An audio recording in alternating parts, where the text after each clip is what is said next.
Alors bonjour Mehdi. Bonjour. Alors donc tu avais des questions? Oui, j'avais des questions à te poser par rapport à ton métier et ce que tu fais dans la vie. Oui, je t'écoute. Donc d'abord, j'ai rencontré ton profil sur My Job Glasses et j'avais remarqué que tu avais comme activité la création de sites web et la monétisation pardon, via les canaux organiques. Moi, Mhm. par canaux organiques, moi, je vois plus tout ce qui est Google, tout ce qu'on appelle SEO, mais je pense C'est qu'il y a ça. aussi d'autres choses qui rentrent dedans. Donc je ne sais pas si tu peux en parler un peu plus. Ouais, bien sûr. Donc quand on parle de trafic organique, alors en fait ça veut dire qu'on généralement qu'on le paye pas et donc qui grossit plus ou moins tout seul. Donc ça inclut les moteurs de recherche et aussi un peu éventuellement les réseaux sociaux. Ok. Et du coup, comment tu t'y prends pour faire, pour te créer une audience via ce canal-là? Alors en fait bah, c'est tout donc ce qu'on appelle du SEO, donc du Search Engine Optimization. Donc, il y a différentes manières de le faire, mais la principale, donc, c'est en général toujours la même, c'est créer du contenu de qualité.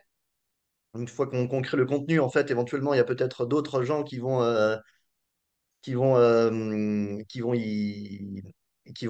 découvrir notre contenu, donc organiquement, parce qu'il va apparaître dans les moteurs de recherche. Et si le contenu, disons, leur plaît, éventuellement, ils vont mettre des liens vers notre contenu. Et le web, hein, c'est une toile. Et ce qui fait la toile, justement, c'est les liens, en fait. Donc, et c'est pour ça qu'on donne l'image de la toile, parce que quand on met quand deux trucs se croisent, en fait, ça fait un lien. Et ce qui fait grossir le web, c'est ça, c'est des liens. Qu'on parle de ce qu'on fait, en fait. D'accord. Combien ça prend à peu près de temps si tu veux créer une audience, une bonne audience via le SEO? Parce que je sais que de base, ça prend du temps. On m'avait parlé Ça prend du temps. de plusieurs mois avant de se lancer. Ouais. C'est ça. Alors, en général, on, C'est ce qu'on on m'avait dit en dit. moyenne que ça prend plus ou moins 6 mois.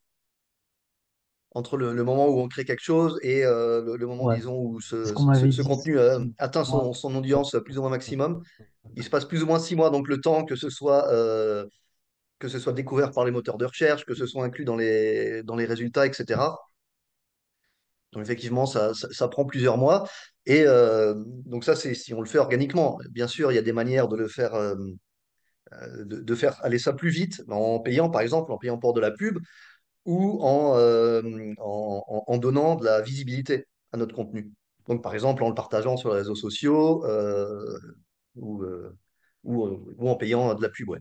Ou si on a aussi, par exemple, une liste d'emails, si on a une newsletter et qu'on envoie, par exemple, notre nouveau contenu, c'est une autre manière d'avoir de l'audience.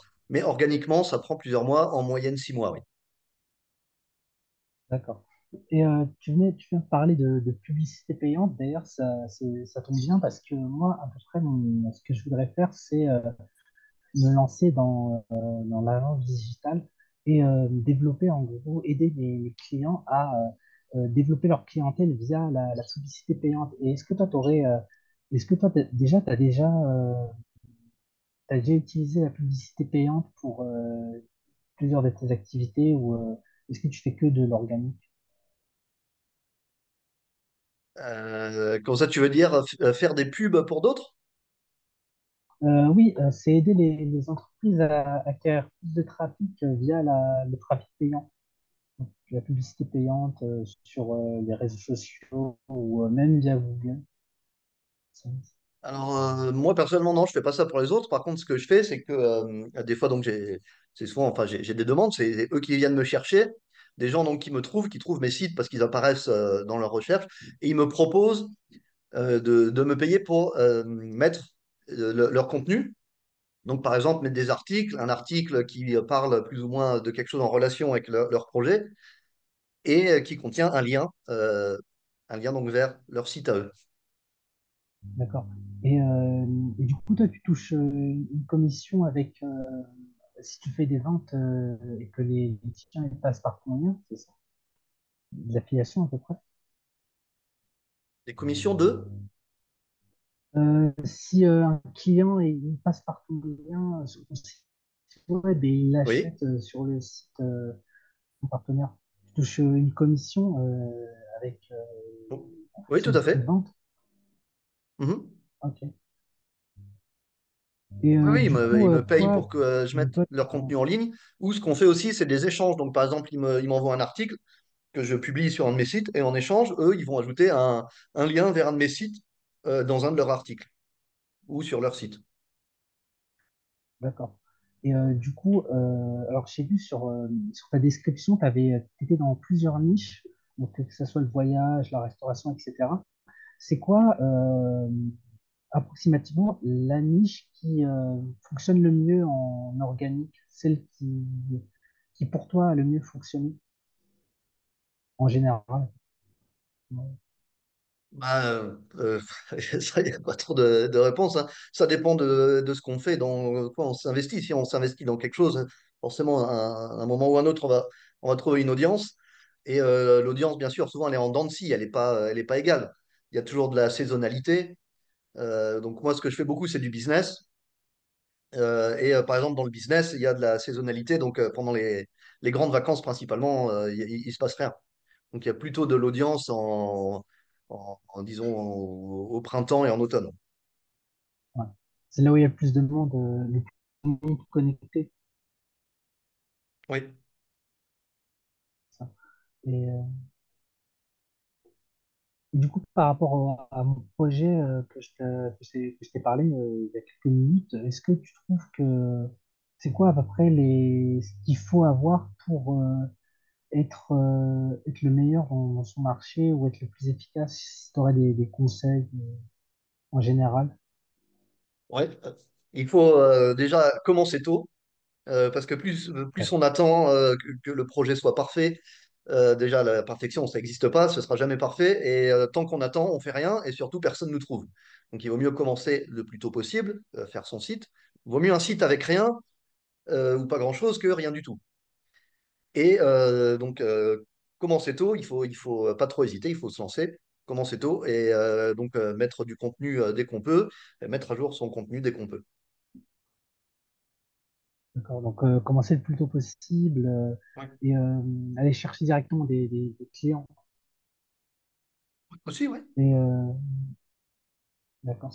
Et on revient à la publicité organique.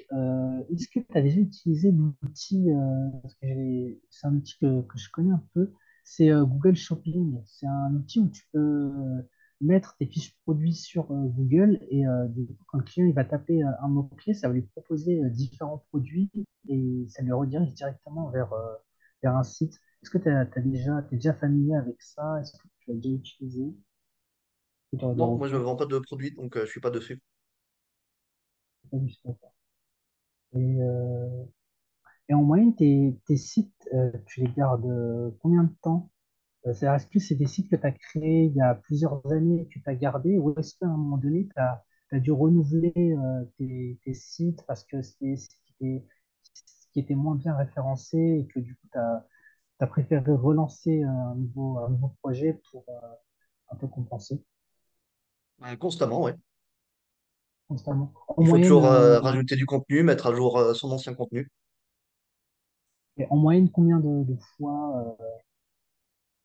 combien de fois par tu renouvelles en moyenne combien de fois Ouais. par Bah, mois, au moins en moyenne, on peut dire une fois par an, mais une fois par an? Et disons au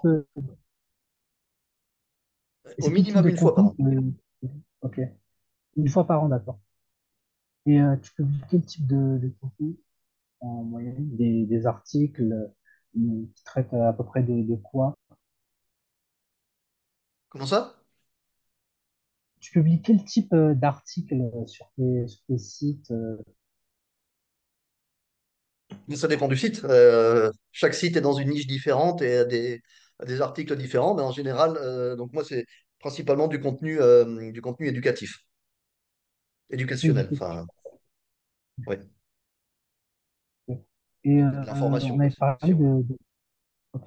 On avait parlé de plusieurs niches. Et est-ce que t'es également dans la niche de l'éducation en rapport avec le business et les affaires? Est-ce que tu as des sites qui Ouais, parlent de cette thématique-là? ouais. Par exemple, j'ai un site sur les ERP, en général SAP en particulier, un site sur les CRM en général et Salesforce en particulier. Mon site principal, c'est en général du business, donc surtout autour de la technologie et du marketing digital. J'ai un site dédié au marketing digital, plusieurs même. Et, voilà. Ah, pas mal. Et du coup, tu dois avoir une équipe ou même plusieurs équipes qui travaillent derrière pour faire tout le travail de recherche, de contenu, de rédaction, etc. Mhm. Ouais. Bah, je fais pas tout seul, je m'entoure donc d'assistants Oui, je sais. assistants virtuels et je travaille avec des freelances. J'avais des Ok. assistantes à temps plein, en ce moment pas. Et sinon, au besoin, je travaille avec des freelancers. Ouais. Ah, c'est très bien. Et est-ce que c'est pas mal? Bravo. Et est-ce que tu comptes rester dans ce type de business model ou est-ce que tu comptes, on va dire, évoluer ou te rediriger dans une nouvelle branche ou est-ce que tu aimes bien cette manière de fonctionner? Bah ouais, aller dans des nouvelles branches, oui, ça j'essaye de le faire constamment. J'essaye constamment de diversifier mon portefeuille, disons, de médias digitaux et d'aller dans des nouvelles niches, ouais. Parce que, comme dit, toutes les niches ont de la saisonnalité, mais enfin, il y en a qui marchent, il y en a qui marchent moins bien. Et puis aussi, on se passionne pour l'une et pas forcément pour l'autre. Et, enfin, ça change, ça évolue. Ça évolue en fonction de la demande, etc. Ouais, c'est Une autre ça, de la question que j'avais demande et oublié puis de de te l'envie poser, aussi, de la c'est motivation. On n'a pas forcément tout le temps envie de faire la même chose, de parler de la même chose. Et puis des fois, il se passe des choses. Enfin, on a des sources d'inspiration différentes, suivant ce qu'on fait, suivant les gens qu'on rencontre et tout ça.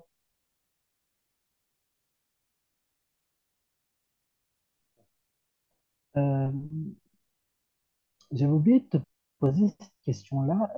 C'est est-ce que tu as comment dire, est-ce que tu des sites qui parlent de ce qui touche aux nouvelles technologies? Je vois par exemple l'intelligence artificielle ou même les nouvelles technologies en général. Est-ce que c'est un domaine déjà qui t'intéresse? Et est-ce que tu as des sites en rapport avec ces thématiques-là? Ouais, ouais, bah, mes sites business que j'ai cités juste avant. D'accord. C'est tous Et une enfin, autre question. business en rapport avec la technologie et c'est toutes des nouvelles technologies. D'accord. Une autre question est par rapport un peu à ton parcours académique. Est-ce que tu peux le rappeler un peu? Et est-ce que tu peux me dire si est-ce que à la base tu étais destiné à cette voie-là ou est-ce que tu l'as découverte un peu sur le tas? Je l'ai totalement découverte sur le tas. C'était Ok, comment on dit, euh, improvisé, ouais, on peut dire ça. J'avais fait mon petit site au départ, j'avais fait un petit site quand je cherchais un job, j'avais fait un peu mon CV en ligne. Et après, quand je travaillais pour quelqu'un, pour une entreprise, j'ai transformé un moment mon CV en ligne en blog, disons. Et quand j'ai eu envie de développer mon activité, je me suis basé donc sur ce blog que j'avais et je l'ai développé, j'en ai créé d'autres. Et c'était pas du tout planifié, disons. d'accord, très bien.